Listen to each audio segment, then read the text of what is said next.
Bienvenidos, bienvenidas a esto que es Politalk 9. Bienvenidos al Centro Politécnico Superior Malvinas Argentinas. Estamos en Argentina, en este caso es muy importante eso, en Argentina, Tierra del Fuego, Antártida e islas del Atlántico Sur, en lo que se denomina Margen Sur de Río Grande. Somos un centro que se dedica a lo técnico, tecnológico, con un secundario técnico, un terciario técnico, un centro de formación profesional, donde nos orientamos mucho a esto que se denomina economía del conocimiento y a través de las propuestas que tenemos, la ciencia de datos y la inteligencia artificial es la tecnicatura que estamos dictando en forma virtual para toda la provincia de Tierra del Fuego. Hoy vamos a tener una sesión súper especial por el tema, por todo aquello que nos puede empezar a disparar como gente interesada en, como gente interesada en la inteligencia artificial y en la... Perdón, ahí apagamos micrófono. Ahí está. Margarita, perdón. Eh, y entonces, esta sesión tiene unas características que están bárbaras. Primero, ustedes saben que hemos hecho Politalks que tienen que ver con analizar redes neuronales, con la ética aplicada a la inteligencia artificial. Lo tenemos a Ignacio acá que nos ayudó a entender la ciencia de datos aplicada al mundo de la industria, del comercio. Vamos tratando de desplegar, y bueno, con Pedro también hemos hecho la inteligencia artificial aplicada a la educación. Y entonces en este trabajo de expansión y de poder contar qué es lo que se hace con esta tecnología, hemos diseñado esta conferencia que tiene que ver con la inteligencia artificial aplicada al procesamiento de los datos de la astrofísica. Y permítame un pequeño inserto acá antes de presentarla bien a Cora, pero miren que esta charla se engarza, se va enganchando con un trabajo que venimos haciendo desde el Politécnico en la vinculación con todo el sector tecnológico, científico y productivo. Ustedes saben que, bueno, que ya tenemos convenios con empresas, los grandes empleadores de Tierra del Fuego, y nos parecía desde el año pasado importante poder orientarnos también hacia el mundo de la ciencia y de la tecnología, que es donde se producen datos de bien público, datos que nos interesan como ciudadanos, datos que no son estrictos de una empresa, sino que son aplicar la ciencia de datos y la inteligencia artificial para poder agregarle valor a conocimiento que se va generando en los centros de investigación y que a través de las destrezas de nuestros estudiantes poder ponerlo en valor, pero también hacerlo accesible para que el resto de la comunidad los pueda mirar. Y ayer, enganchado con la charla de hoy de Cora, pero como proyectos que están absolutamente separados, digamos, en su organización, contamos en redes el trabajo que ya venimos haciendo hace 60 días con la Estación Astronómica de Río Grande. La Estación Astronómica de Río Grande tiene como parte de sus funciones analizar desde datos de un microscopio que mide meteoritos entrando a la atmósfera de la zona de Tierra del Fuego. Bueno, un equipo nuestro de estudiantes, la Tecnicatura en Ciencia de Datos e Inteligencia Artificial, va a hacer sus prácticas profesionalizantes analizando ese set de datos y de información. Así que la charla de hoy de Cora está enganchada con eso y nos parece fantástico poder conectar un proyecto con el otro. ¿Qué vamos a tener hoy? Bueno, todos ustedes saben que la inteligencia artificial está generando una revolución en todos los órdenes de la vida y por supuesto el científico tecnológico es uno de ellos. Entonces, a partir de ahí, en las últimas décadas, o sea, la cosmología, que es el estudio del origen y la evolución del universo, ha generado avances que son extraordinarios, ¿no? Y que gracias a la interacción entre la teoría científica y las observaciones recolectadas a través de telescopios, satélites y otros dispositivos, nos permite contar con un modelo cosmológico que nos lleva a entender cómo está compuesto el universo. Cora nos contaba en el trabajo previo que hacíamos que solo el 5% de todo el universo es materia visible. que el resto, el 95% restante, está conformado por materia oscura, materia que todavía se comprende relativamente poco. Bueno, sin embargo, muchas preguntas fundamentales sobre el universo siguen abiertas. Entonces, en esta charla, la doctora Cora Borkin presentará nuevas maneras de aprovechar esos datos astrofísicos para profundizar en estos misterios, ¿no? Eh, y cómo a través de herramientas modernas como la inteligencia artificial y el análisis masivo de datos, la Big Data, pueden acelerar descubrimientos en este campo. Yo les voy a contar cosas que son cosas muy lindas de ella, pero la más linda de todas es la última, y que no tiene nada que ver con su currículum. Bueno, Cora Borkin es doctora en cosmología de la Universidad de Buenos Aires, especializada en cosmología teórica. Ella concentra sus investigaciones en la naturaleza de la materia oscura, neutrinos y otros relicarios ligeros, así como la física del universo temprano. Es profesora en el Departamento de Física de la Universidad de Harvard, representante de Harvard en la junta directiva del Instituto de Inteligencia Artificial e Interacciones Fundamentales de la NSF, que es la Fundación Nacional de Ciencia de Estados Unidos. Ganó diversas becas de estudio, una de ellas otorgada por la NASA. Becaria ITC en el Instituto de Teoría y Computación del Centro de Astrofísica de Harvard, becaria postdoctoral de la Facultad de Ciencias Naturales del Instituto de Estudios Avanzados de Princeton, New Jersey. En 2011 obtuvo su doctorado en el Departamento de Física de la Universidad de Chicago. Miren, su dedicación y excelencia en la enseñanza fueron reconocidos en el 2022 cuando fue elegida como la profesora favorita por la clase 2023 de Harvard. A lo largo de su carrera recibió varios premios y reconocimientos, entre ellos el premio a la carrera temprana del Dow Early Career en 2019 y el título de científica del año en 2018, otorgado por la Fundación de Harvard por sus contribuciones destacadas a la física, la cosmología y la educación STEM. Además fue condecorada con una beca del Instituto Radcliffe y una cátedra Schweitzer en el mismo instituto. En 2018 recibió el premio Martin and Beat Block, otorgado al mejor científico joven por el Centro Aspen de Física. Todo esto es absolutamente un privilegio poder tenerlo acá y poder contar con ella. Pero lo más importante de todo es que Cora es malvinera. Cora nos respondió a nuestra convocatoria por Malvinas.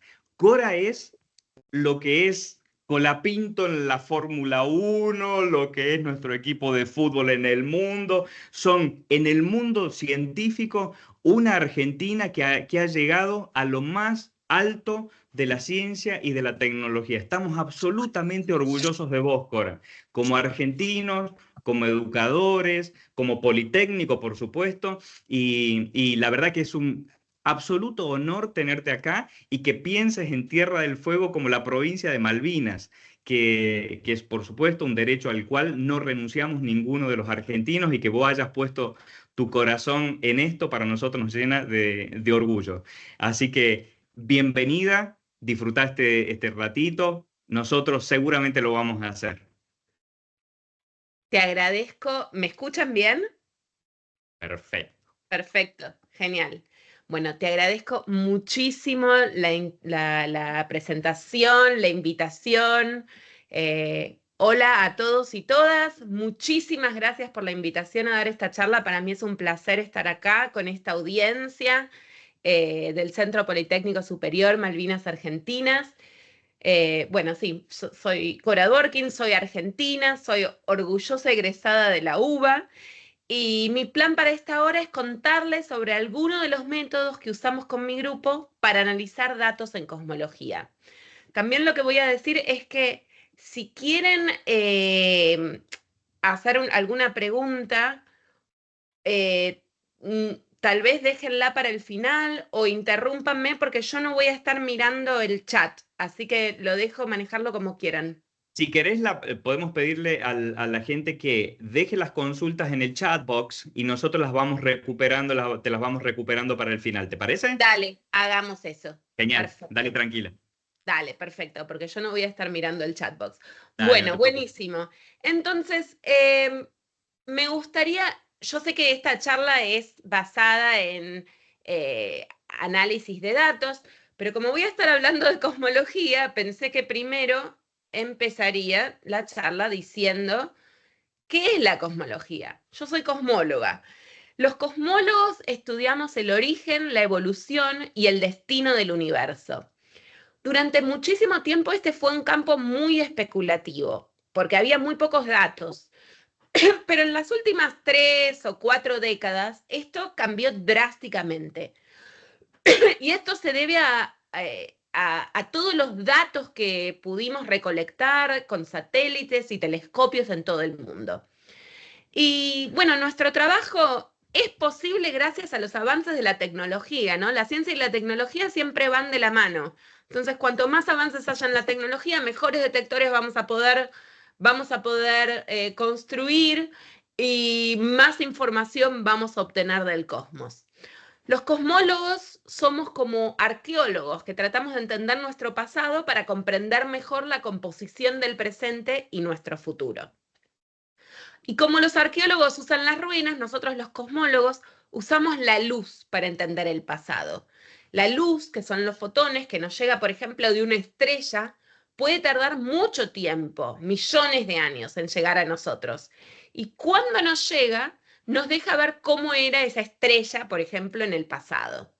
Cuanto más distante está la estrella que emite la luz, más tarda la luz en llegar y más atrás en el tiempo podemos ver. En otras palabras, observar el universo lejano es como viajar en el tiempo. Somos como arqueólogos o detectives que viajamos en el tiempo. Y esto es posible gracias a nuestras lentes o nuestros detectores, en nuestro caso, que son posibles cuando hay un mano a mano con la tecnología. Bueno, acá es donde nos encontramos hoy en el campo de la cosmología. Tenemos un modelo estándar de cosmología que se conoce como Lambda CDM o Lambda CDM. Nosotros hemos medido, ¿no? Cuando digo nosotros quiero decir somos, no solo soy yo y mi grupo, somos un conjunto, una comunidad de gente trabajando, una comunidad de científicos trabajando. A lo largo de los años, hemos medido la composición del universo a nivel porcentual. Sabemos que tenemos aproximadamente un 5% de la densidad de energía del universo está en forma de materia ordinaria. Materia ordinaria o materia común es lo que constituye la materia que los forma a ustedes, la que me forma a mí, la silla sobre la que seguramente estén sentados, las estrellas que ven a la noche, etcétera, etcétera. Y el resto, el otro 95%, está conformado por algo que no entendemos. Aproximadamente un 27% está en forma de materia oscura, que es la materia que, bueno, hoy no voy a hablar específicamente de materia oscura, pero si quieren me pueden preguntar al final. La materia oscura es el nombre que le damos a la materia que sabemos que está ahí debido a sus efectos gravitacionales, pero que no vimos directamente. Este es el DM del lambda CDM, del modelo lambda CDM, Dark Matter, materia oscura. Es materia que inferimos debido a cómo rotan las galaxias, y debido a muchísimas otras observaciones en astrofísica, pero que no interactúa con la luz, entonces no la podemos ver directamente.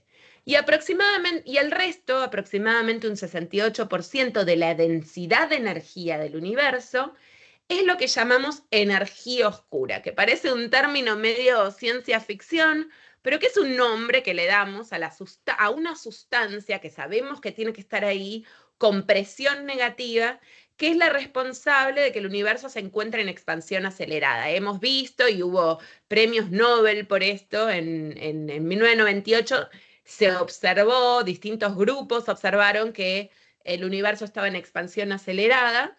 Todavía no entendemos bien qué es ese lambda en nuestro modelo lambda CDM, que es la responsable de la expansión acelerada. Y ese es otro gran tema de la cosmología. O sea, hemos hecho grandes avances en la medición de todos estos parámetros a nivel porcentual. Los medimos muy, muy bien. Tenemos un modelo que funciona muy, muy bien con pocos parámetros, muchos datos, se ajusta muy bien a los datos, pero sin embargo quedan preguntas fundamentales sin responder. ¿Cuál es la sustancia responsable de la expansión acelerada del universo? Ese lambda del lambda CDM. ¿Cuál es la naturaleza de la materia oscura? ¿Qué es? ¿Es una partícula? ¿Es una modificación de la gravedad? ¿Qué tipo de partícula es? ¿Interactúa con otras partículas que conocemos o no? No sabemos qué es. ¿Y cuál es la física que gobierna el universo en sus primeros estadios? De hecho, no sé si pueden ver mi cursor acá. ¿Lo pueden ver? Bueno. En esta pregunta, la física del universo en su primera fracción de segundo es en la que yo, bueno, usando los datos, es en la que yo basé mi doctorado. Y en la pregunta de la naturaleza de la materia oscura es en la que yo me dedico más fuertemente hace ya varios años. Bueno, entonces, pero esta charla yo la quiero, les estoy dando una pequeña introducción a la cosmología, pero yo lo que quiero hacer en esta charla es contarles acerca de los datos, qué vamos a hacer con los datos. Entonces, en los próximos años esperamos obtener un aluvión de datos de distintos experimentos. Estamos obteniendo muchos datos de distintos experimentos, pero como les dije, ciencia y tecnología van de la mano, avanza la tecnología, más avances podemos hacer en la ciencia. Entonces, con mejores detectores, etcétera, esperamos obtener un aluvión de datos. Por lo tanto, es importante hacernos la siguiente pregunta. ¿Cómo podemos extraer la mayor cantidad de información posible de estos datos? En Estados Unidos, la mayor cantidad, o por lo menos hasta hace 3 meses, la mayor cantidad digamos, la ciencia básicamente está subsidiada en su mayoría por el Estado. La mayor cantidad de financiamiento que viene a la ciencia viene por parte del Estado, entonces también es nuestra responsabilidad para con la gente que paga sus impuestos, y esa parte de esa plata va a un montón de estos experimentos, casi en su mayoría, que son posibles, tratar de entender tratar de explotar de la mayor manera posible estos datos, tratar de obtener la mayor cantidad de información posible. Y también quiero decir que mi trabajo en su totalidad está financiado por el Estado norteamericano, por lo menos hasta hace 3 meses. Bueno, acá les muestro una compilación realizada por Schlegel y Kohlmeier. Al final traduje todas las slides al castellano, porque les dije que iba a hablar en castellano, pero que iba a tener mis diapositivas en inglés, pero no, están todas en castellano.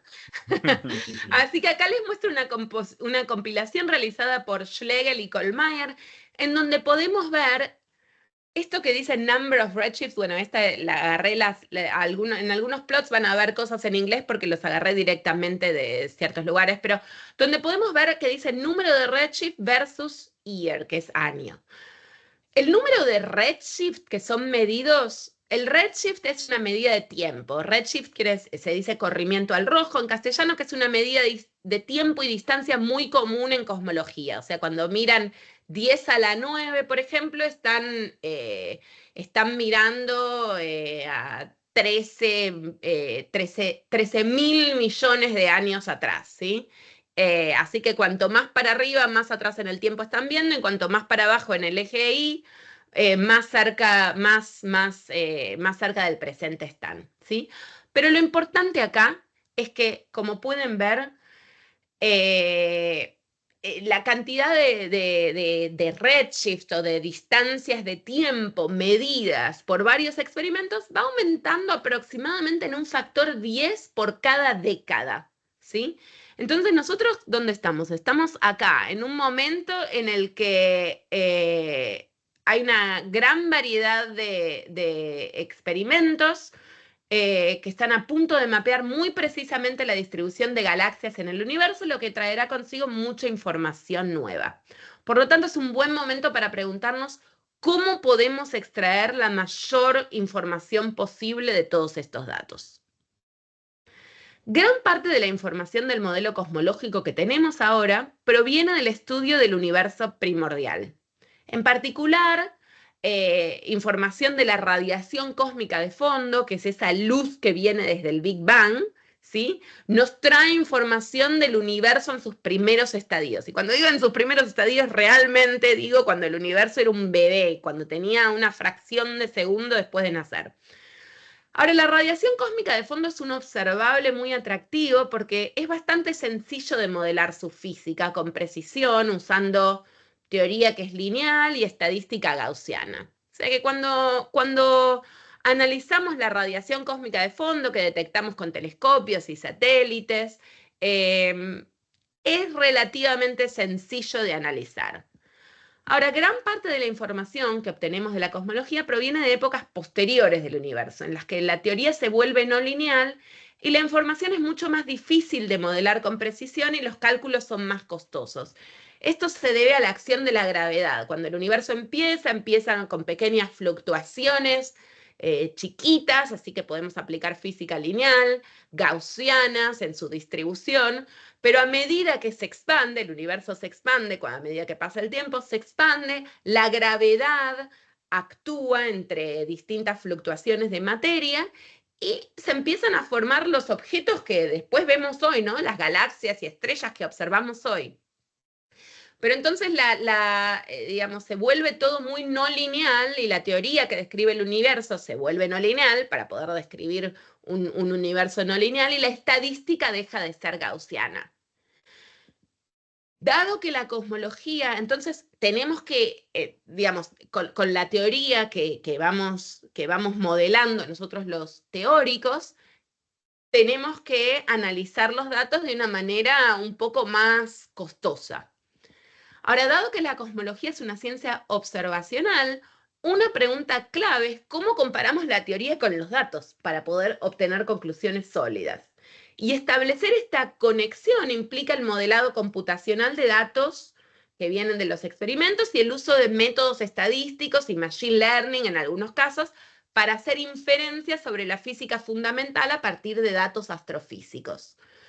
Los datos son complejos, son muy complejos, y lo que hacemos, sobre todo a medida que avanza más la tecnología, podemos obtener datos más reales, digamos, datos que se ajustan más a la realidad. Y lo que hacemos los científicos es construir un diccionario entre la complejidad de los datos que observamos y la información que queremos obtener, ¿sí? Y entonces yo lo que voy a estar hablando hoy es de un tipo de diccionario que podemos construir, ¿sí? Para hacer un link entre los datos y la información que queremos obtener. La información que queremos obtener, bueno, puede venir de distintas maneras. Puede venir desde construir un modelo teórico hasta inferir los parámetros de este modelo teórico. Nosotros tenemos un modelo, como les dije al principio, que se llama Lambda CDM, que funciona bastante bien. Lo que pasa es que no entendemos bien los parámetros de este modelo, no entendemos la física de los parámetros de este modelo. Entonces, y además, en los últimos años han surgido varias tensiones en los valores de los parámetros cosmológicos que vienen a partir de distintos tipos de datos. Por ejemplo, existe acá, si miramos la tasa de expansión del universo, existe una tensión de unos 5 sigma ahora, ¿sí? Que es muy grande, o sea, es muy poco probable obtener esta tensión en el valor del parámetro de la expansión del universo hoy, que se conoce con el nombre de parámetro de Hubble, medido con distintos tipos de observables, ¿sí? Medidos con la radiación cósmica de fondo o con supernovas, por ejemplo. Ven que estas barras de error no se superponen en algunos casos. Esto es lo que yo llamo tensión.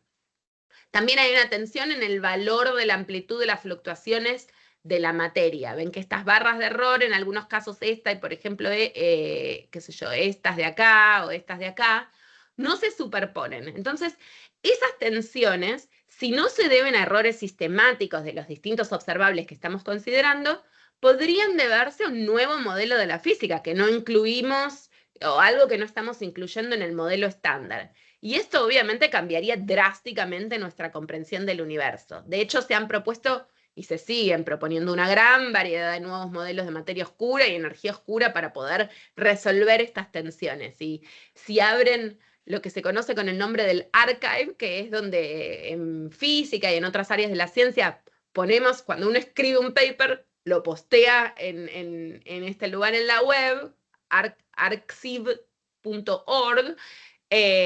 Bueno, a mí me llegan mails con los nuevos papers de cada día y les puedo asegurar que todos los días siempre hay por lo menos un paper, un trabajo de investigación que esté tratando de entender estas tensiones. Entonces, lo que quiero decir con esto es que es importante medir estos parámetros con observables independientes que tienen errores sistemáticos independientes y también hacerlo con la mayor exactitud y precisión posible.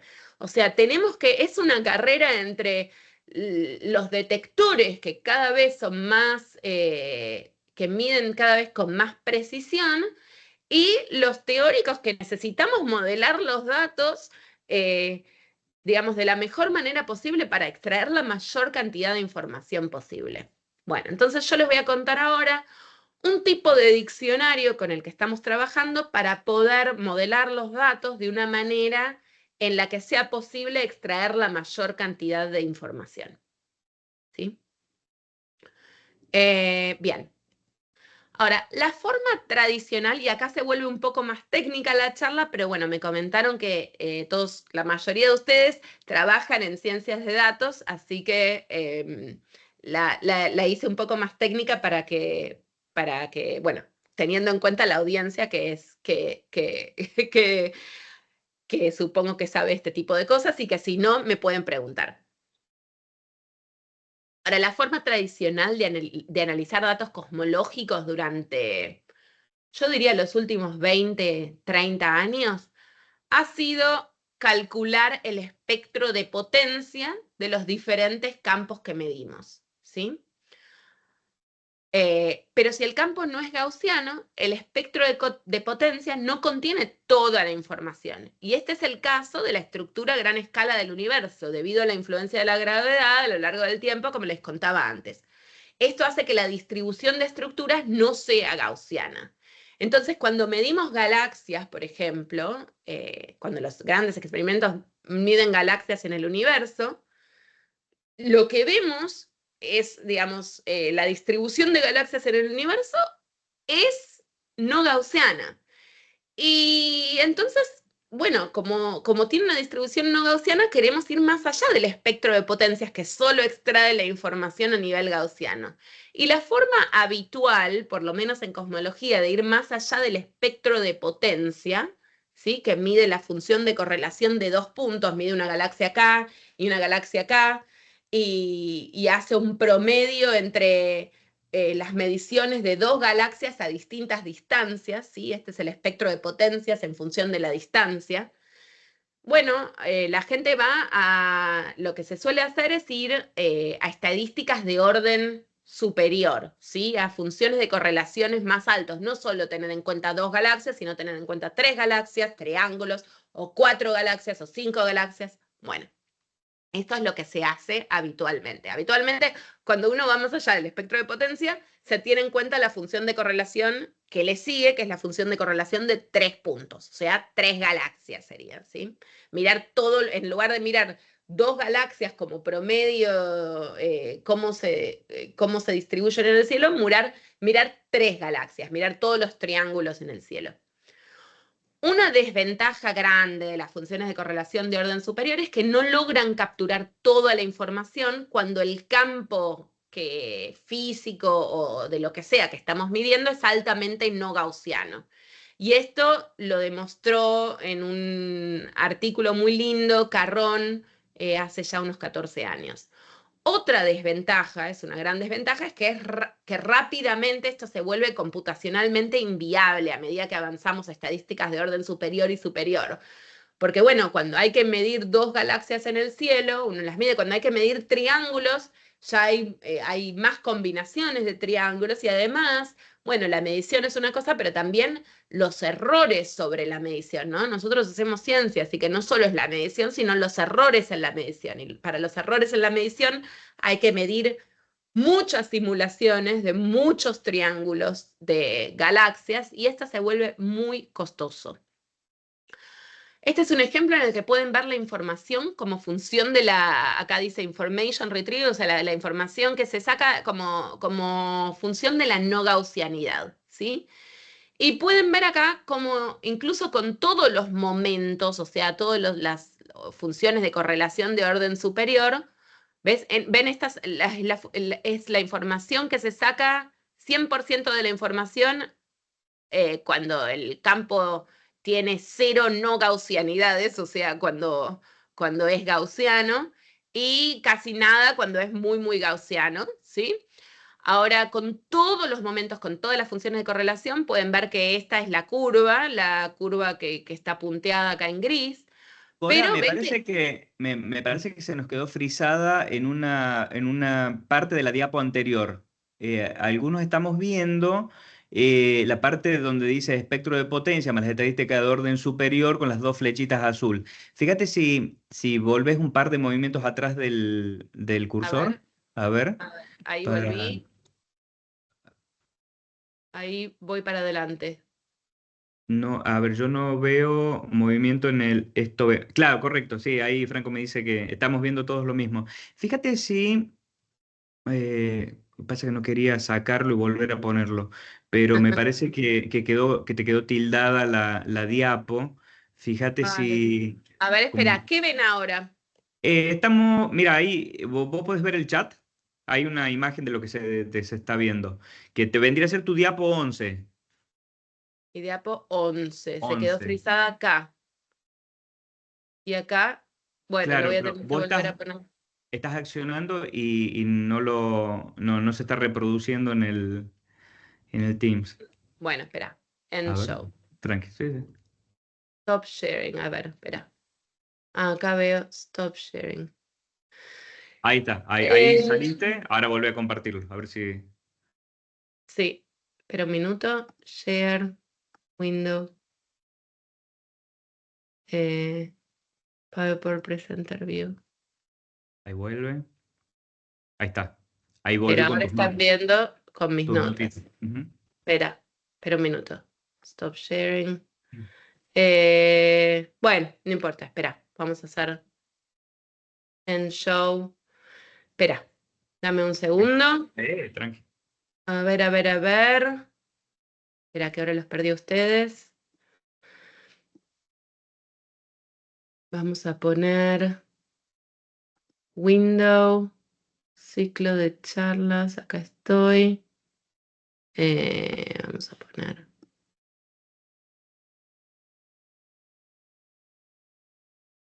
acá. Ajá, ahí está. Lo tenés, digamos, en el PowerPoint sin tus notas. Perfecto, ahí está. A ver, móvelo. Excelente. ¿Qué ¿Listo? ven Vamos. ahora? Sí. ¿En dónde está la información? Tu diapo 13. Buenísimo. Eh, y se ve bien, se ve sin las notas, con las notas, no sé. No, sin las notas, sin las notas. Sí, sí. Bueno, perfecto. Entonces, perdonen por esto, no sé por qué se frizó. No, pero no es Eh, problema bueno, tuyo, entonces lo que les Bill decía Gates. es que este acá es un ejemplo en donde pueden ver la información como función de la no gaussianidad, ¿sí? Acá ven, no ven mi cursor, ¿no? Bueno, no importa. Acá en el eje ahí arriba pueden ver que se extrae el 100% de la información cuando hay cero no gaussianidades, o sea, cuando el campo es gaussiano, y, por ejemplo, en la función de correlación de 2 puntos, y ven que se extrae cero información cuando el campo es sumamente no gaussiano.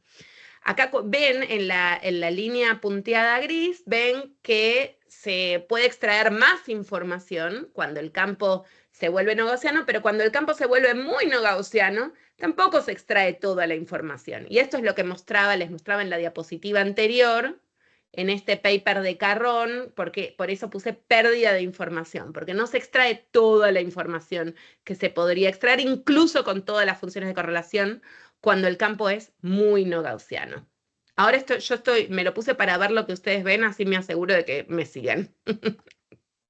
Bueno, Por otro lado, en los últimos años vimos un incremento en el uso de técnicas de Machine Learning. Por fin dije la palabra Machine Learning en una charla que me invitaron para hablar sobre técnica de datos. Por ejemplo, redes neuronales convolucionales o lo que llamamos CNN, para extraer más información, ¿sí? Fue como una revolución que se ve en muchos trabajos en los que se usan CNN para extraer información a nivel del campo, digamos. Sin embargo, muchos de estos trabajos, la mayoría de estos trabajos son a nivel de simulaciones todavía. Su aplicación a experimentos cosmológicos reales, digamos, aún es un tema abierto, principalmente debido a la falta de transparencia y la difícil interpretación que tienen este tipo de técnicas. Entonces, bueno, una linda combinación, que es lo que yo les vengo a contar hoy, de estos dos enfoques fue propuesta por un matemático, Stefan Malat, hace 13 años, en un artículo muy lindo, a través de un método que se llama Wavelet Scattering Transform, que eso es en el contexto de procesamiento de señales, ¿sí? Hace poco me enteré, esto es lo que yo les voy a contar de mis trabajos usando Wavelet Scattering Transform para datos de astrofísica. Hace poco me enteré que es usado también en el campo de procesamiento de señales médicas. Por ejemplo, esta técnica es usada en electrocardiogramas y electroencefalogramas. O sea que es muy interesante, no solo si quieren extraer algo sobre esta charla, digamos, y no les interesa para nada la astrofísica, me parece que la técnica puede ser muy interesante para distintos tipos de campos, en la biología, en la química, en la biomedicina, en la ingeniería, bueno, etcétera, etcétera. Pero bueno, yo soy cosmóloga, así que les voy a estar contando lo que yo hice en relación a los datos astrofísicos, ¿sí? De hecho, como lo ilustra muy bien este artículo que saqué de Zihao Chen y de Brice Menard, la Wavelet Scattering Transform puede funcionar muy bien caracterizando las texturas no gaussianas en una variedad de diferentes campos físicos, por ejemplo, en el modelo de Ising, o si quieren modelar la temperatura del mar, que tal vez, bueno, por allá lo conocen mejor que yo al mar, o acá pueden ver imágenes solares o también la densidad de materia del universo. Y estas son imágenes de simulaciones, y abajo, en la fila de abajo, pueden ver imágenes generadas con Wavelet Scattering Transform. Y miren que son, digamos, no tienen que ser la misma imagen, o sea, ustedes no deberían ver la misma imagen, por eso no la están viendo, pero deberían ver una imagen que viene de la misma distribución. Entonces uno podría creer, por ejemplo, cuando miro el modelo de Ising, que estas dos imágenes tienen el mismo tipo de resolución, vienen del mismo tipo de distribución, ¿sí? Son imágenes random, así que no deberían ver la misma imagen. Pero esto es para mostrarles que con la Wavelet Scattering Transform pueden tener una buena resolución de texturas que no son necesariamente gaussianas. Ahora les voy a explicar de una manera un poco más técnica cómo funciona exactamente esto, ¿sí? Bueno, ¿cómo funciona este método? Ok, empezamos con un input, que para mí es, bueno, que es el campo que medimos, ¿no? Puede ser la temperatura del mar, puede ser una imagen solar, o para mí va a ser una medición de galaxias, ¿sí? Primero elegimos una escala, o sea, las galaxias, como les dije, pueden estar medidas, digamos, a distintas escalas, ¿sí? Miden la distancia entre galaxias a distintas escalas de longitud. Y vamos a convolucionar este campo con una wavelet que a una cierta escala y ángulos, ¿sí? La wavelet va a ser un kernel, ahora la voy a describir en un par de slides. Bueno, entonces esta wavelet va a tener una cierta escala de longitud y una cierta escala angular, la convolucionamos con la wavelet, o sea, la multiplicamos en el espacio real, después tomamos el módulo del campo convolucionado para obtener la amplitud local de las fluctuaciones, y finalmente, para construir estadísticas que sean invariantes traslacionales, tomamos el promedio espacial, que es lo que marco con el símbolo este de brackets, ¿sí?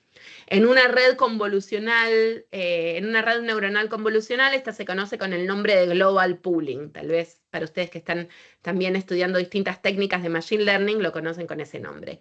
De hecho, el espectro de potencia se puede definir de manera similar en el espacio de Fourier. En este caso, convolucionamos el campo con un modo de Fourier. Esto sería nuestro wavelet, ¿sí? Cabe destacar que el espectro de potencia no tiene información acerca de la interacción entre escalas, es un análisis que está hecho escala por escala. Porque ven, con el espectro de potencias tenemos el input, convolucionamos en lugar de con un kernel que está localizado, con un modo de Fourier, y cuando tomamos la amplitud al cuadrado, la fase de ese modo de Fourier desaparece y después tomamos el promedio, ¿sí? Entonces, el espectro de potencia, que es lo que estamos acostumbrados a analizar, se hace escala es un análisis escala por escala, depende de una sola escala. Por otro lado, nuestro análisis con wavelets, nuestro kernel no es una onda plana, es un kernel local, ¿sí? Lo que llamamos el wavelet. Ven acá cuando digo escala y que no pueden ver el cursor, pero ven que dice escala y al lado hay una figurita. Esto es el wavelet con el que estoy convolucionando mi campo, y acá hay otra escala, es otro wavelet de una escala diferente, ¿sí? Y podemos ir repitiendo este proceso. Ven que cuando te dice S1 es la primera, digamos, el primer estadio, el primer orden de wavelets, que es tomo mi campo de input, que es I0, lo convoluciono con una wavelet, tomo el módulo y saco el promedio. En la segunda iteración, tomo el campo, convoluciono con una wavelet, tomo el módulo y después lo vuelvo a convolucionar con otra wavelet, y ahí es donde se mezclan las escalas, ¿sí? Y después saco el promedio. Entonces, si ustedes se fijan, acá se empiezan a mezclar las escalas, ¿sí? En ese S2 tenemos sí que depende de J1 y L1, y sí que depende de J2 y L2, o sea que las escalas se empiezan a mezclar. Bien, eso es lo que queremos. Ir más allá del análisis del espectro de potencias. Nosotros usamos wavelets en 3 dimensiones porque, bueno, vivimos en un universo bueno, en realidad de 4 dimensiones, pero lo que hacemos es usar 2D, o sea, las imágenes son en 2 dimensiones en el cielo, pero a lo largo del tiempo, o sea, son 3 dimensiones, ¿sí? Y el tipo, digamos, la forma matemática que tienen los wavelets la están viendo acá, donde dice 3D wavelets, PSI-LM. Esta es la forma matemática que tiene, que es básicamente usamos sólidos armónicos multiplicados por una envolvente gaussiana, ¿sí? Y acá les doy como ejemplo, bueno, no necesariamente tenemos que, ven acá por ejemplo, lo elevamos al cuadrado y después sumamos sobre todos los m's y elevamos a una potencia de q sobre 2, digamos, si ese q fuese 1, volveríamos a tener lo que les mostré en la diapositiva anterior, ¿sí? Nosotros lo que hicimos es variamos el ancho de la gaussiana envolvente, ¿sí? Este sigma al cuadrado, el sigma lo variamos, también variamos el Q y encontramos los valores óptimos para nuestro análisis. Y lo que hicimos es implementarlo en un software que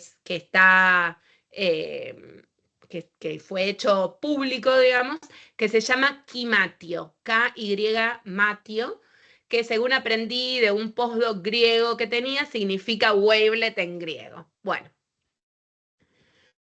Entonces, esto lleva a una estructura del Wavelet Scattering Transform que se asemeja a la estructura de una red neuronal convolucional, pero no es una red neuronal convolucional. La diferencia es que la Wavelet Scattering Transform usa una biblioteca, un diccionario, si quieren, preestablecido de kernels, que son los wavelets, ¿sí?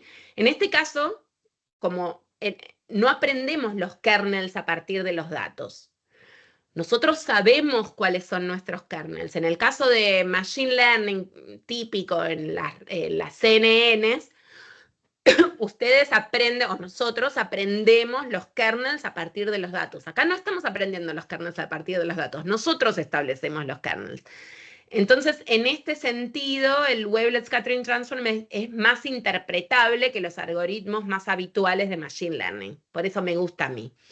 Y los coeficientes, bueno, esto los voy a llamar S1, los voy a llamar coeficientes de primer orden, y S2 los voy a llamar coeficientes de segundo orden. La interpretación es bastante sencilla. Los coeficientes de primer orden encapsulan la información sobre el clustering de estructuras alrededor de una escala dada, lo que se asemeja en cierto grado al espectro de potencia, ¿sí? Y los coeficientes de segundo orden encapsulan información sobre el clustering del clustering de estructuras, ¿sí? O sea, el aglomeramiento del aglomeramiento de estructuras. Lo que se asemeja en cierto grado a la función de correlación de 4 puntos, ¿sí? Si ustedes quieren el aglomeramiento del aglomeramiento, sería una función de correlación de 4 puntos. Y así sigue, ¿no? Y así con este método podemos capturar eficientemente la información no gaussiana.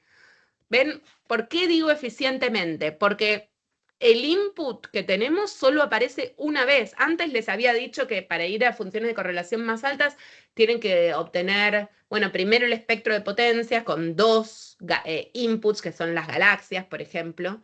Después 3 galaxias. Entonces, uno espera en la función de correlación de 3 puntos que este I0, que es nuestro input, va a aparecer 3 veces. Y esto es lo que se vuelve computacionalmente, digamos, costoso, pero acá solo aparece una vez. Entonces, el método es más eficiente, computacionalmente mucho más eficiente, y es efectivo, midiendo, capturando, digamos, encapsulando las no gaussianidades, que es lo que queremos extraer. Por eso nos vamos más allá del espectro de potencias. Acá podemos ver en más detalle, me pareció que esta era una diapositiva que era linda de ver, que ilustra cómo los wavelets van cambiando en función de la escala. ¿Ven? Empezamos, acá lo llamé I, pero es I0 con un input. Entonces, elegimos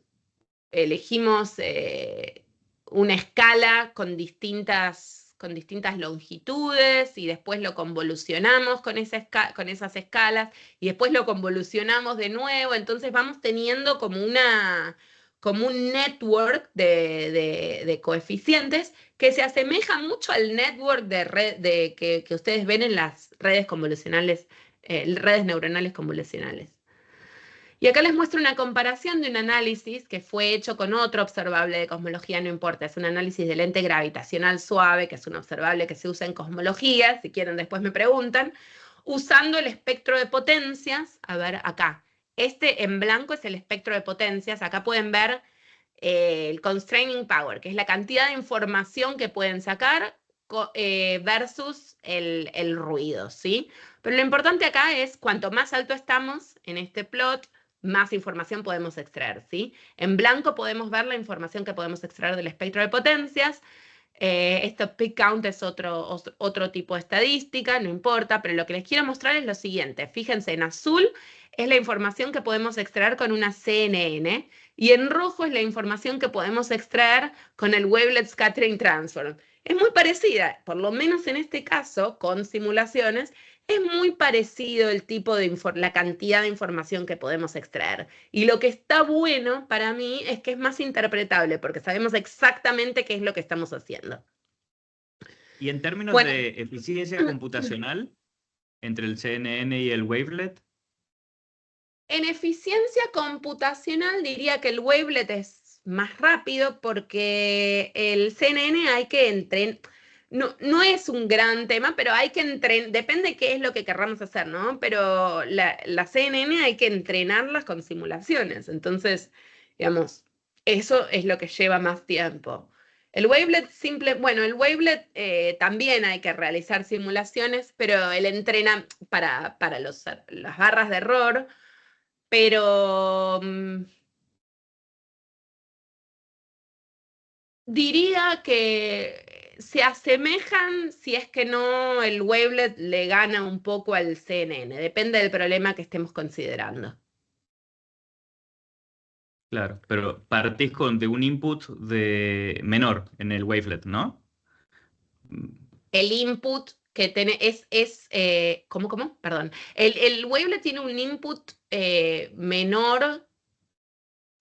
O sea, al wavelet no hay que entrenarlo, porque ya tenemos los kernels de antemano, ¿no? El Claro. wavelet simplemente hay que aplicar los kernels a los datos.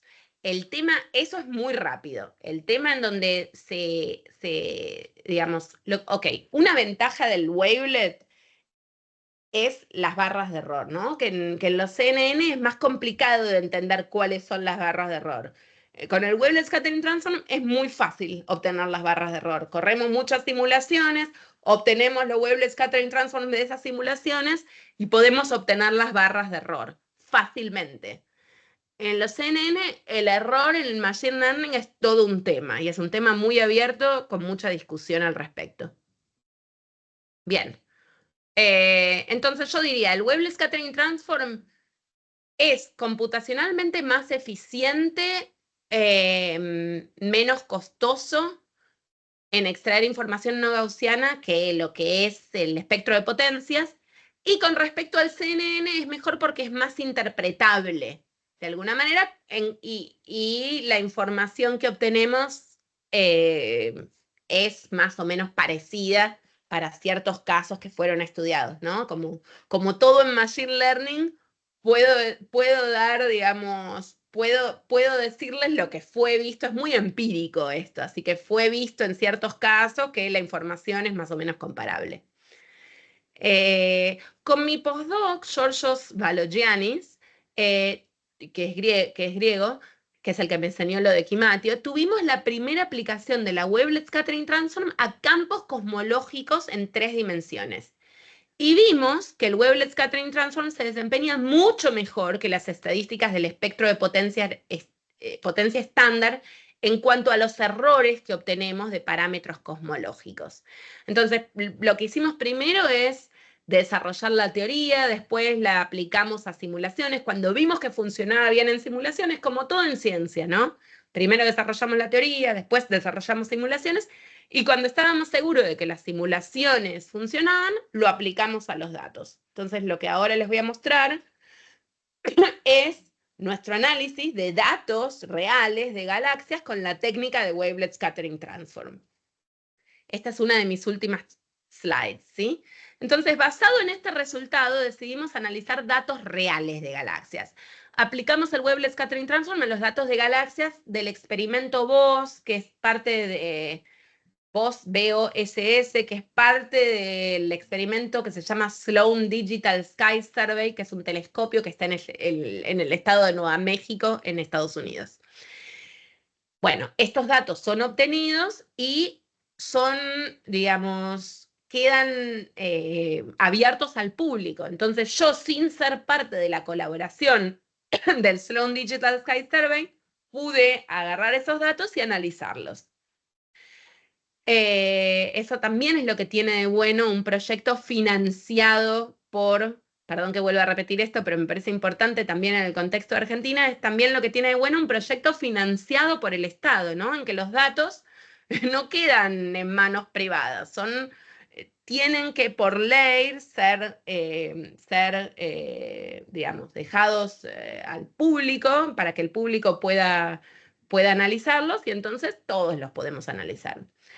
Y así avanza mejor la ciencia. Bueno, incorporamos muchas complicaciones adicionales que surgen al trabajar con datos reales, por ejemplo, el hecho de que tenemos una geometría del experimento que es no trivial, usamos simulaciones que incluyen materia ordinaria, materia oscura, para modelar la dependencia de los coeficientes de scattering transform sobre los parámetros cosmológicos, y también usamos un emulador, que es una técnica que se usa bastante, por lo menos en astrofísica, que es basada en las simulaciones para estudiar la dependencia en todo el espacio de parámetros cosmológicos. En la próxima slide les cuento un poco del emulador por si les interesa. Ahora, para cuantificar la precisión de este emulador, lo sometimos a una serie de pruebas súper exhaustivas en lo que testeamos los parámetros emulados con un tipo de simulaciones, en otro tipo de simulaciones. Bueno, la mayor parte del tiempo nos quedó en testear este emulador y los errores que vienen del emulador, ¿sí? Después de esto, les voy a contar un poco del emulador por si les interesa para otras cosas, pero después de esto realizamos nuestro análisis de Wavelet Scattering Transform en los datos de voz, y acá están nuestros resultados. Acá combinamos la función de correlación de 2 puntos con, a ver, déjenme ver los resultados. En rojo ven los errores de los distintos parámetros cosmológicos con la función de correlación de 2 puntos. Y en negro ven la función de correlación de 2 puntos combinada con el Wavelet Scattering Transform. Bueno, ven que los errores se reducen un montón. Y entonces nuestros resultados se vuelven mucho más restrictivos, que es lo que queremos, y que nos sirve también a la hora de testear nuestro modelo. Bueno, en nuestro caso es un modelo cosmológico, en su caso pueden ser modelos de meteoritos o de lo que fuere, ¿sí? Puede servir muy bien para reducir las barras de error, cuando hay más información de lo que tu estadística obtiene. Bien, el emulador fue usado porque nosotros tenemos una técnica de Wavelet Scattering Transform, pero no sabemos teóricamente cómo depende de los distintos parámetros de nuestro modelo. Entonces, les voy a hacer algunos comentarios sobre el emulador porque me pareció, nunca hago comentarios sobre el emulador, pero me pareció que para esta audiencia tal vez pudiese ser una técnica útil, no lo sé. Pero bueno, es una técnica que es bastante usada en cosmología en los últimos años.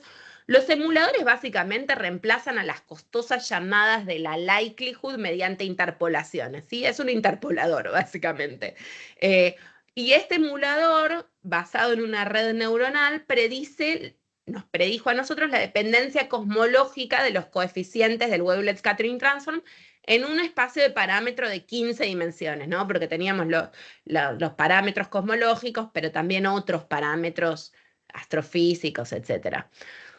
Para el emulador adoptamos un sistema neuronal completamente conectado, usamos una red de 3 capas con 300 nodos en cada una. Nuestra likelihood, ¿sí? nuestra función de probabilidad, la asumimos gaussiana y a la varianza de las muestras le agregamos el error del emulador, ¿sí? Entonces, acá en azul están viendo el error del Wavelet Scattering Transform, pero este error se hizo mucho más grande por el error de nuestro emulador, ¿sí? Así que, digamos, en principio la técnica del Wavelet Scattering Transform puede darnos mucho mejores errores de los que mostramos acá, pero bueno, por motivos técnicos nuestro emulador no era tan bueno y no le confiábamos tanto. Yo soy bastante conservadora en este punto, que no me gusta hacer digamos, decir que hay cierta barra de error cuando las barras de error son más grandes, entonces me aseguré de que las barras de error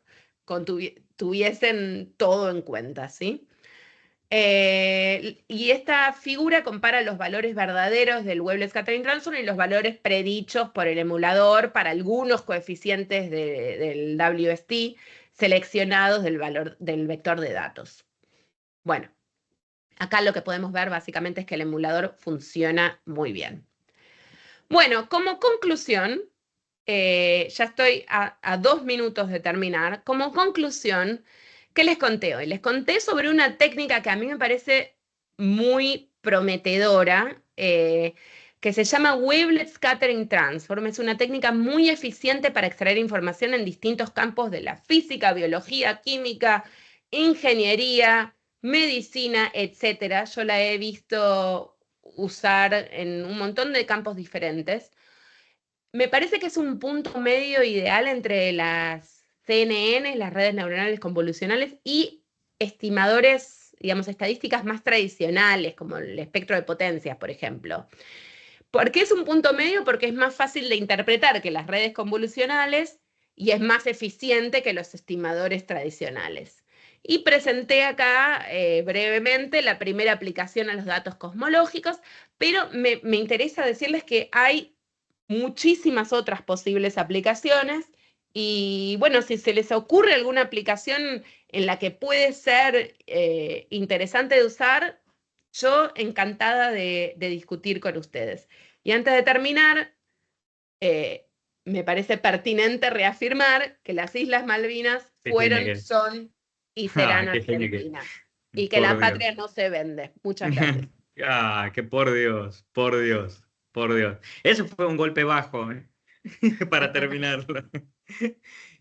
Impecable. Ahora, algunas consultas así iniciales. Si vos tenés que mirar hacia adelante los próximos 5 o 10 años en el trabajo de las wavelets, scattering, transform, usadas en tu equipo de trabajo o usadas interdisciplinariamente en otras áreas, ¿qué es lo que ves en el futuro? ¿Cómo ves la evolución de este modelo? Me parece que es un modelo, es difícil ver, digamos, yo no puedo predecir cuánto va a ser usado, pero me parece que es un modelo prometedor. Digamos, es algo a probar. Me parece que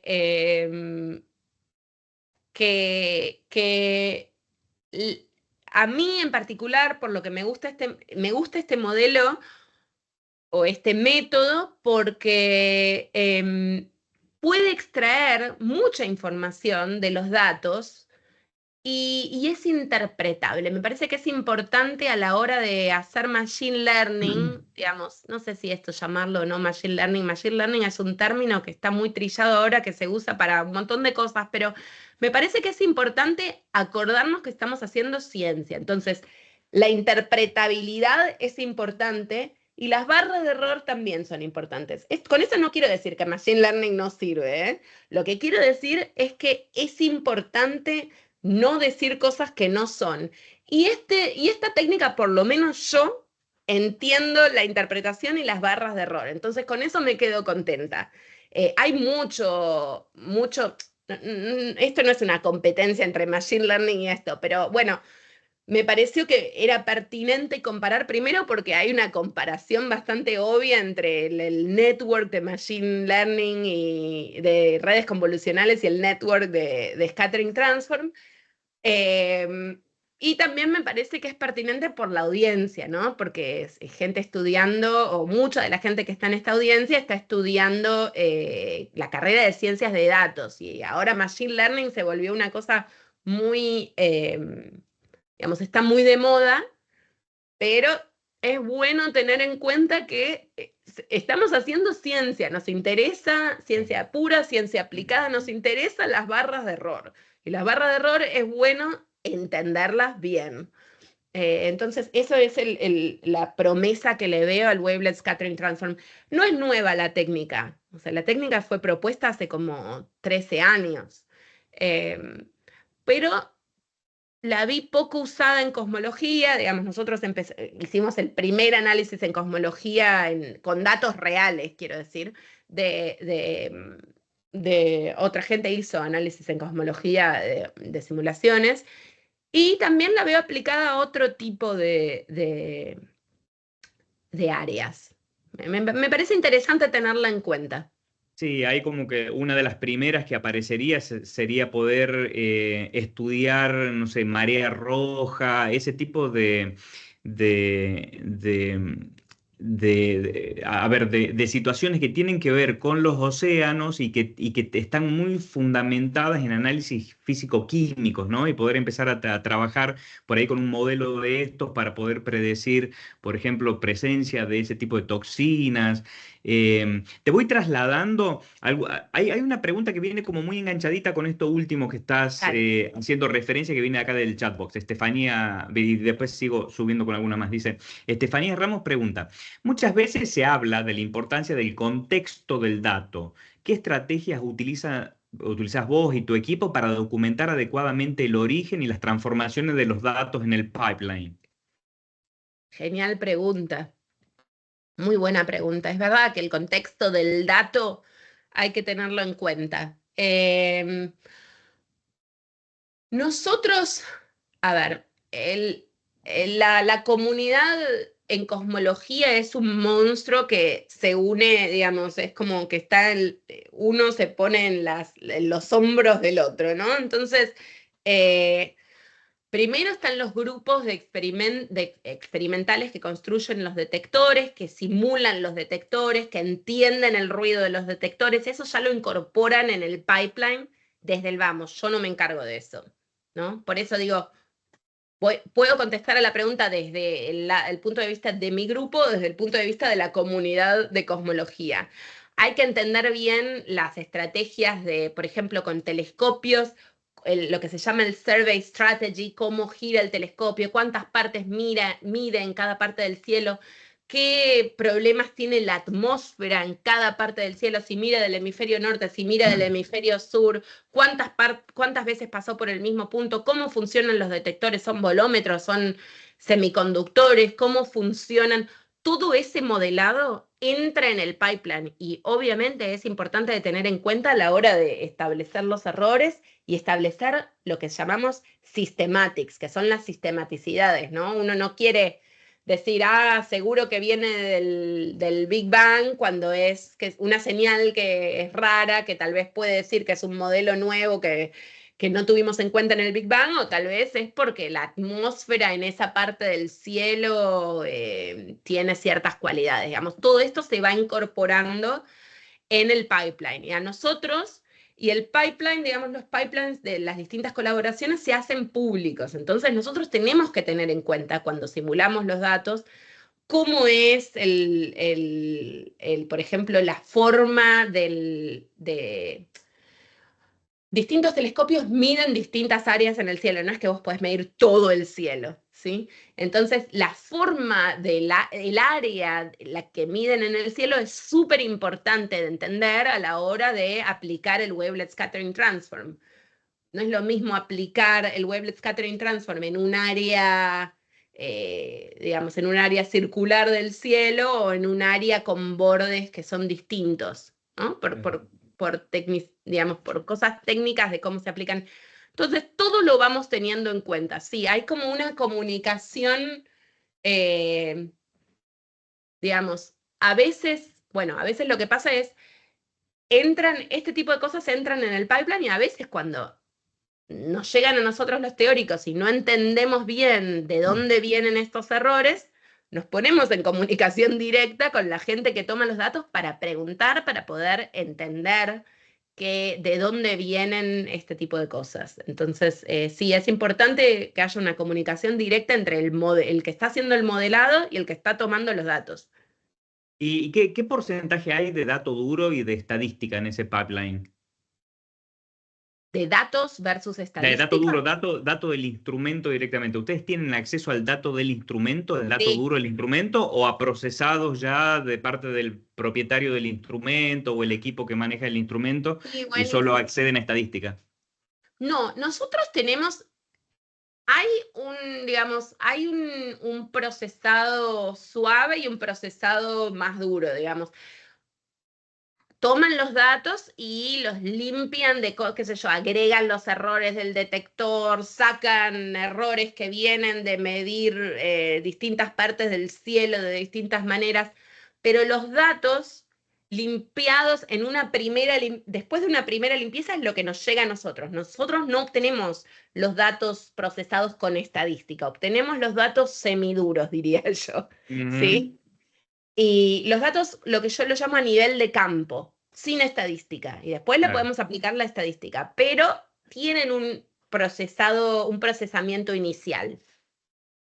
O sea, son Bien. semiduros porque no son directo del detector, Claro, pero correcto. no nos llegan con estadísticas. Martín, ¿querés habilitar micrófono? ¿Podés? Para trasladar tu consulta. Está Sí, muy pertinente. Ahí te escuchamos, Martín. ¿cómo le va? Buen día, Cora, un gusto, la verdad, un placer haberte escuchado. Un buen día a los estudiantes.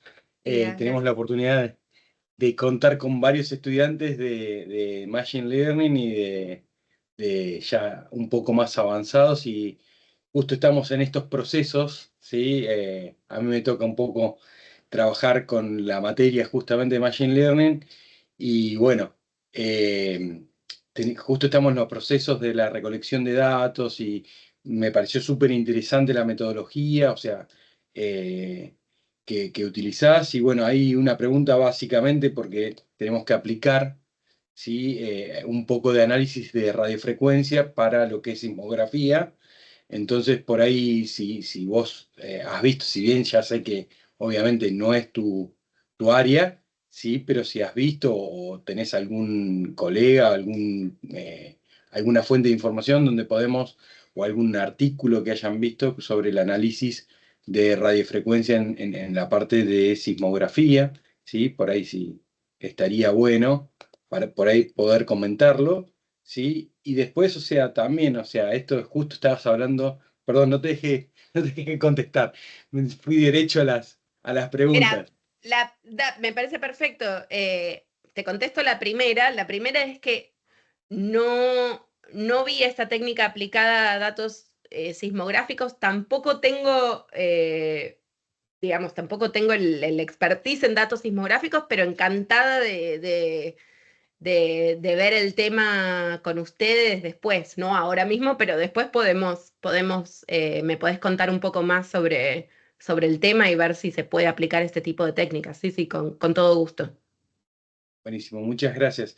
Y no, y justamente estabas hablando sobre el proceso de recolección y análisis previo de los datos y todo esto. Justo yo estaba formulando la pregunta, pero vi que algo contestaste, ¿sí? Justamente vos recibís los datos, entendí, ¿no? Esto, que por ahí recibís los datos preprocesados, Ujú. y justamente una de las cuestiones que estamos trabajando ahora con los alumnos tiene que ver con esto del origen del dataset y la identificación de patrones, el análisis exploratorio de datos. No sé si por ahí, en ese momento, perdón, o si esas tareas las realizás vos, o ya directamente viene preprocesada por otro equipo, ¿no? Los datos vienen, claro, lo que yo llamaba datos semiduros es los datos ya vienen preprocesados, no vienen procesados a nivel estadístico, pero vienen preprocesados, vienen con un...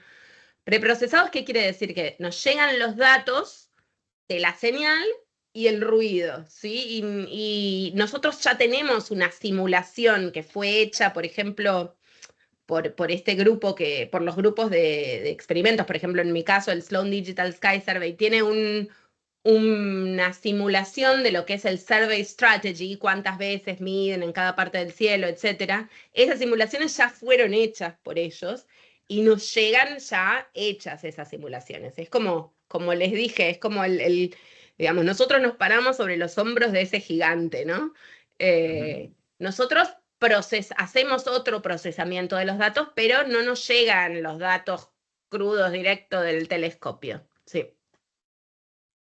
Ok, ok, buenísimo, sí, y la última, ya no pregunto más, dejo que el resto siga preguntando. O sea, en este sentido, vos entiendo que recibís los datos ya con otro grupo que hace otro tipo de análisis, ¿sí? Y detectan ellos ya directamente, te identifican los patrones, ya te dan el patrón especificado de los datos que tenés que analizar. ¿Qué quieres decir con el patrón especificado? O sea, nos llegan los datos de... ¿Cuáles son nuestros datos? Bueno, en este caso son las galaxias que ven en distintas posiciones del cielo, ¿no? Entonces nos llegan las coordenadas del cielo con, con las galaxias que están viendo, nos llegan los puntos distintos en los que observaron galaxias. Pero claro, también nos llegan los puntos distintos en los que observaron, en los que el fotón llegó al detector, no necesariamente porque vio una galaxia, pero porque tal vez vio ruido térmico del detector, etcétera. Entonces, nos llegan todos esos datos. Eh, pero nos Ok. llegan bastante divididos entre señal y ruido, ¿sí? Nosotros les creemos a ese pipeline entre señal y ruido. A veces, bueno, nos llega lo que nos dicen que es la señal, nos llegan lo que nos dice que es el ruido, a veces no tiene sentido y entonces tratamos de entender si somos nosotros los que no estamos entendiendo el pipeline y ahí hay toda una conexión entre... Me imagino que esto debe pasar también para datos sismográficos o datos de lo que fuere, ¿no? Uno le llega la información de la señal y del ruido. Bueno, Exactamente. Sí, o sea, pasa pero uno en como todos los científico aspectos. siempre se cuestiona, ¿está bien lo que me está llegando? ¿Tiene sentido lo que me está llegando? Entonces, eso también es nuestro trabajo, no creer ciegamente a lo que nos llega, pero tratar de entender si tiene sentido o no. Sí, en realidad parte de lo que te estaba consultando tenía que ver justamente con eso, pero bueno, o sea, un poco también me contestaste en la pregunta, o sea, con respecto a que para poder definir si son galaxias, si es ruido o no, o sea, responden a ciertos patrones que ustedes ya lo tienen identificado. A eso por ahí me Sí, refería, como para poder definirlo, etiquetarlo. sí, ¿Sí? en nuestro caso, la señal la entendemos muy bien, ¿no? La señal que debemos, que esperamos obtener. El ruido depende del detector de cada instrumento. Eso yo no es mi, digamos, no es mi fuerte, no trabajo con eso, como no construí el instrumento con el que están detectando, no puedo saber exactamente. Tengo que creer en algún punto, bueno, a mis colegas que están modelando el ruido. Pero bueno, también hay maneras de hacer chequeos y no creer ciegamente, ¿no? Fantástico. Muchísimas gracias, Cora. La verdad, un placer y gracias a la oportunidad que nos brinda el Politécnico para seguir No, creciendo por en esta favor, materia. gracias a ustedes. Ahí, Rocío, me parece que está contestada la pregunta que nos hacía, porque decía, los datos obtenidos de quienes los obtienen siempre son correctos o hay que hacerle validaciones. Hay que Entonces, ahí hacerles tenía, validaciones, perfecta claro, la pregunta, tiene que sí. ver con eso. ¿Cada cuánto tiempo, cada cuánto determinado tiempo obtienen esos datos? ¿Nos contás un poco cómo es el fierro? Porque me parece que está vinculado con la pregunta que hace Rocío, pero con una pregunta anterior que hace José Luis. Porque vos hablas del modelo, pero también se percibe que atrás del modelo hay un fierro, ¿no? O sea, toda una red de dispositivos de obtención de datos, una serie de hardware que tiene que ver con el poder computacional. ¿Nos haces un mapita más o menos de en qué ecosistema estás trabajando? ¿Cuánto depende de tu equipo y de la unidad organizacional donde vos estás trabajando y cuánto es de recurso externo?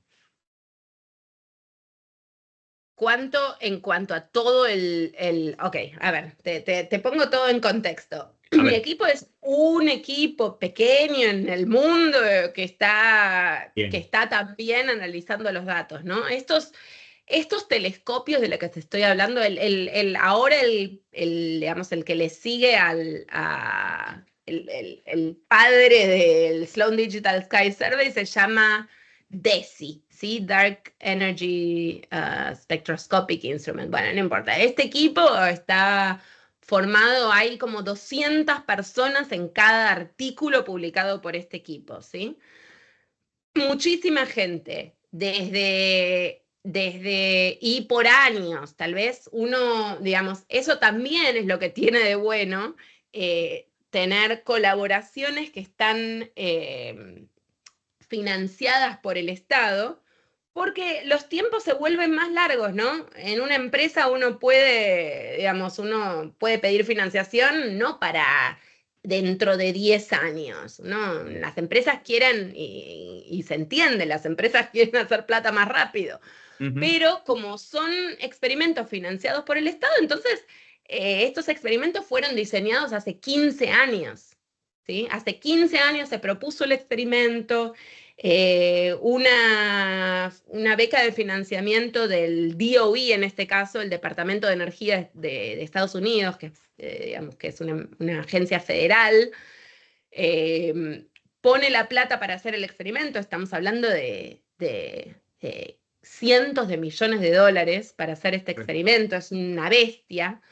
¿Qué significa hacer el experimento? Bueno, en este experimento que les estoy contando, bueno, y después empieza cuando se acepta, hay muchísima gente, no solo en Estados Unidos, en Sudamérica también, en Europa, que colabora con el diseño de los detectores y los robots. Bueno, en este experimento particular, eh, para, para medir cada parte del cielo se llaman fibras ópticas, ¿no? Y para medir parte del cielo, antes con el Sloan Digital Sky Survey había una persona que cambiaba a mano la fibra óptica para medir otra galaxia en el cielo.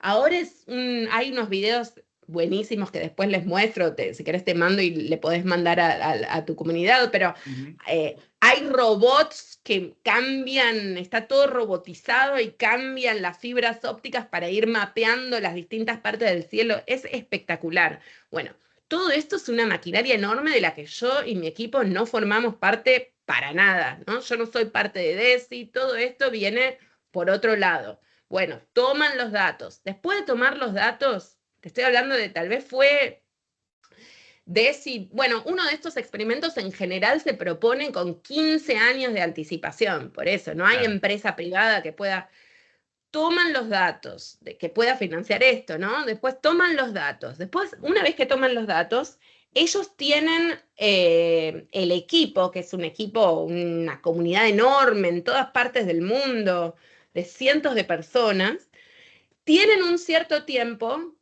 para, bueno, el hardware ya fue hecho, los datos ya fueron tomados y después está la parte de análisis de datos, ¿no? Y ellos como equipo tienen un cierto tiempo quiero decir 1, 2 años, a veces 2 años y medio, no más, tienen un límite de tiempo para sacar los primeros artículos en el tema de, por ejemplo, midiendo los parámetros cosmológicos. Para todo eso hay un procesamiento enorme de los datos, ¿no? Que no tengo que ver yo, digamos, yo no formo parte de eso, ni mi equipo, ni nada. Hay un procesamiento de datos, los papers salen a la luz, y cuando salen a la luz, como son experimentos financiados con plata, digamos, con plata del Estado, que es Pública. plata de pública, de gente que paga sus impuestos, digamos, tienen la obligación de poner los datos públicos, de hacerlos públicos. Y una vez que son públicos, puedo venir yo con mi grupo, o puede venir alguien que esté en cualquier lugar del mundo, agarrar esos datos y reanalizarlos, ¿sí? Porque los datos están hechos públicos a nivel de campo, digamos, no las estadísticas simplemente, pero bueno, ya hubo un procesamiento enorme antes. Entonces nosotros lo que hacemos es agarrar esos datos y reanalizarnos con distintas técnicas que nosotros formulamos. Y eso es lo que está bueno, toda esta maquinaria funciona porque hay un financiamiento público, ¿no? Entonces, perdón, no quiero hacer tan político el tema, pero es la realidad. O sea, mi trabajo de reanalizar los datos y extraer más información de los datos, en realidad, con ese tipo de trabajo se benefician todos, nos beneficiamos nosotros, se benefician todos. Digamos, es un monstruo enorme. Lo que yo diría que tiene de malo los trabajos, no de malo, pero digamos, es un tema de la astrofísica que tal vez no pasa en otro tipo de campos, es que este tipo de bestias digamos, se tardan bastante en concretarse. Y una vez concretados, bueno, la tecnología cambia, entonces vuelven digamos que tal vez cuando salen a la luz, sobre eso, claro. Cuando salen a la luz, tal vez hay otro tipo de tecnología y bueno, se vuelve a proponer hacer otro equipo y así es como funciona la ciencia en Estados Unidos. Por supuesto.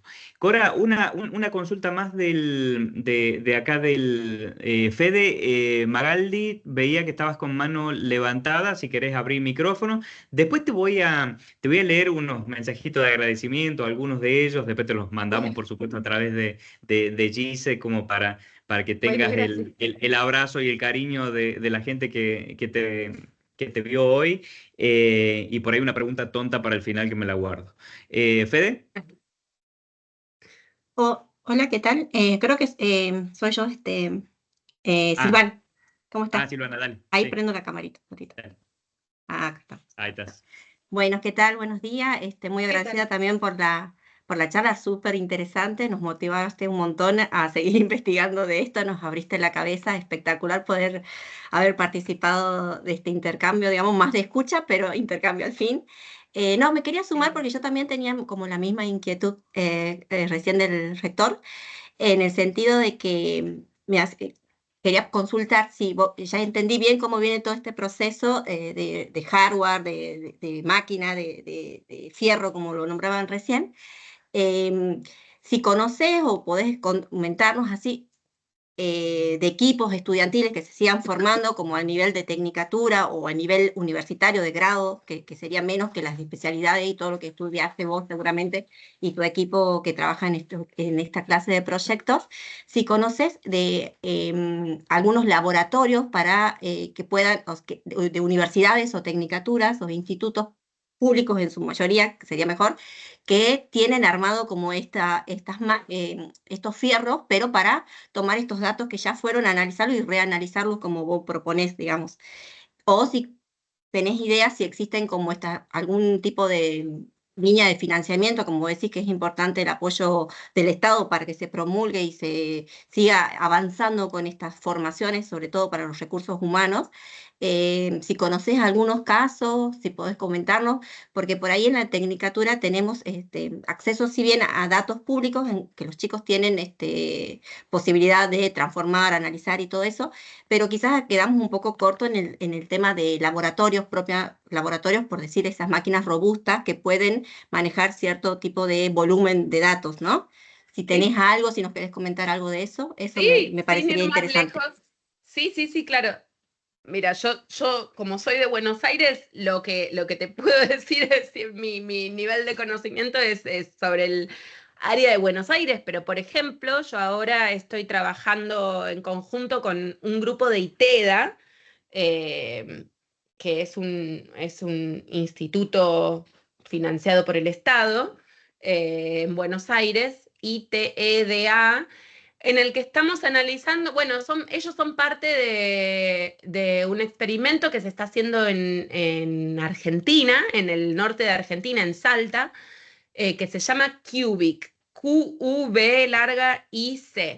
CUBIC está tratando de, bueno, es un experimento, es un telescopio que lo que quiere medir es la radiación cósmica de fondo, los modos de polarización de la radiación cósmica de fondo para entender la física de la primera fracción de segundo después del Big Bang. Y en CUBIC bueno, CUBIC es una agrupación, digamos, internacional, no solo argentina, también hay gente de Francia, hay gente de Italia, ahora yo también formo parte, y lo que yo no formo parte de hacer los detectores, pero en ITEDA están haciendo los detectores, están haciendo gran parte de los detectores, así que esos son organismos públicos en Argentina que también están trabajando para este tipo de cosas. Genial. Cora, te leo un par de besos y abrazos que te mandan a través del chat. Felicitaciones a Cora, gran predisposición, muy interesante. Muchísimas gracias por brindarnos esta charla tan importante e interesante, doctora Cora Borking. Me gustaría, bueno, por supuesto, si hay alguna posibilidad de tener contacto para futuras consultas. Muchas gracias, doctora Borking. Excelente presentación. Un orgullo saber que representa a los profesionales argentinos egresados de las universidades en el campo de la astrofísica, la cosmología, en la esfera internacional.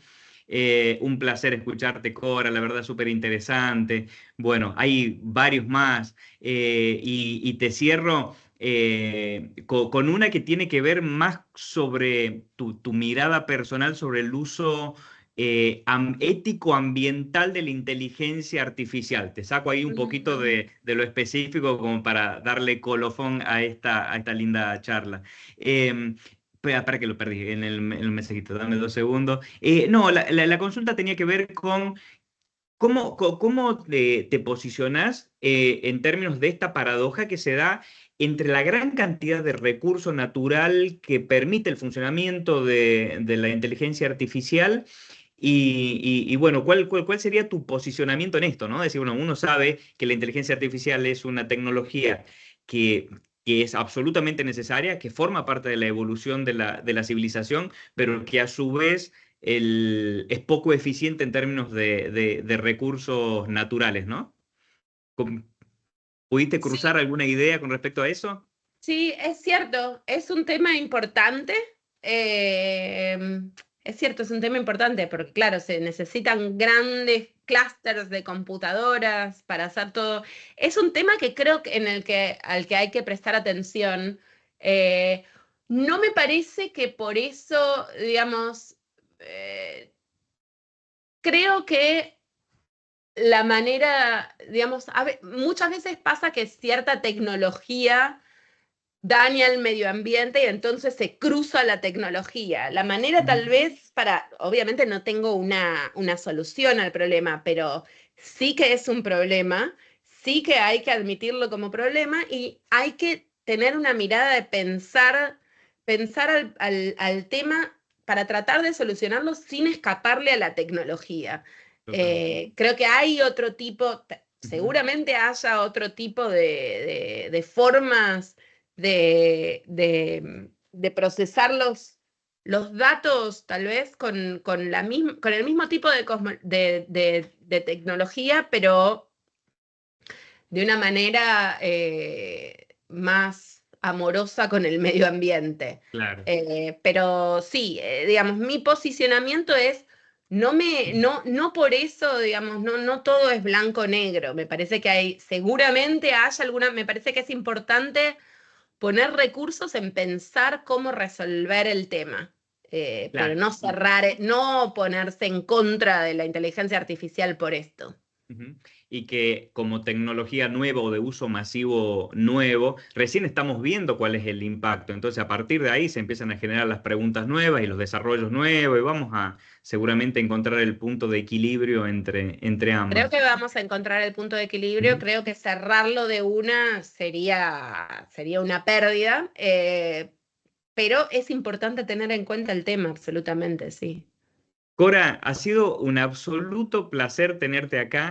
Gracias por Para todo. mí Gracias también. porque desde la ciencia también defendés a tu país, estás haciendo desde muy lejos soberanía tecnológica también, nos estás representando, nos sentimos absolutamente orgullosos de tu trabajo, de que seas un producto de la educación pública, que la defiendas con en la charla lo mencionaste ya en más de una oportunidad, la importancia de la presencia del Estado para poder ayudar a financiar aquello que el mundo privado está para otra cosa y que tiene otro sentido y que debe ser complementario, pero en esta idea tan importante de que el Estado tiene que estar presente, no solamente en la formación, sino también en el desarrollo de lo tecnológico. Estamos súper contentos de haberte tenido. Gracias por este ratito de tu primavera en Boston. Agradecerle de parte nuestra a tu equipo también. Así que felices No, de haberte tenido, Cora. por favor, el placer es absolutamente mío.